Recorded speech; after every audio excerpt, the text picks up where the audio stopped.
Jadi ketiga pendapat mazhab-mazhab tersebut, ya, kita bangsa Indonesia sejak pertama kali menganut agama Islam berpegangan dengan pendapat mazhab Imam Syafi'i yang hanya membolehkan satu orang buat satu kambing buat satu orang saja, dan 7 orang buat 1 ekor sapi aja. Dalam mazhab Imam Syafi'i yang mu'tamad seperti itu.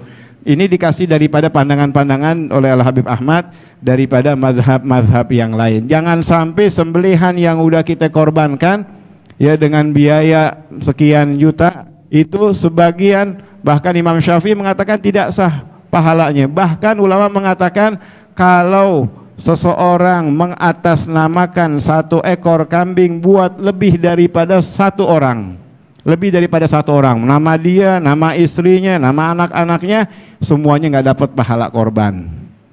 Kemudian sapi juga begitu juga, lebih daripada 7. Yang tadi udah benar-benar 7, yang 1 ya mau ngikut arisan nggak dapat duitnya, akhirnya nyambat orang lain. Lo udah masuk deh tuh, ya, tapi nama gue udah bayar udah bayar 2,5 juta, kurang 500.000 lagi, tambahin udah masuk 8 orang deh, kesemuanya nggak dapat pahala korban. Ini yang mu'tamad di dalam mazhab Imam Syafi'i.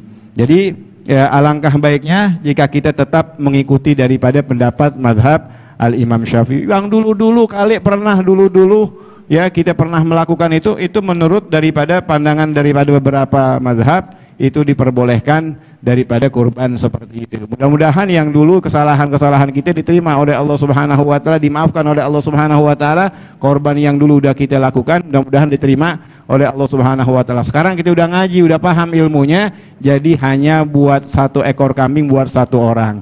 Nah, kemudian ada pertanyaan, gimana tuh yang ada di sekolahan-sekolahan?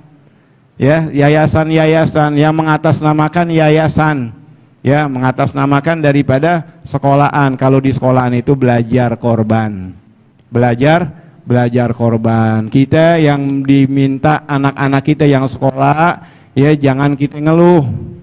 Kalau kita ngeluh pahala korban kagak dapat, pahala ya udah jelas pahala korban nggak dapat, sedekah nggak dapat juga.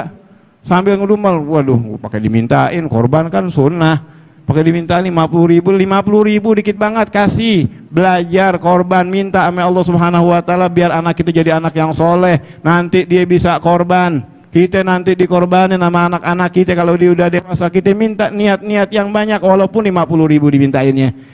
Tapi kebangetan juga kalau misalkan anaknya banyak yang sekolah di SD, ada yang kelas 1, ada yang kelas 3, ada yang kelas 5, ada yang SMP, dimintain, diwajibin, ini ngeluh juga.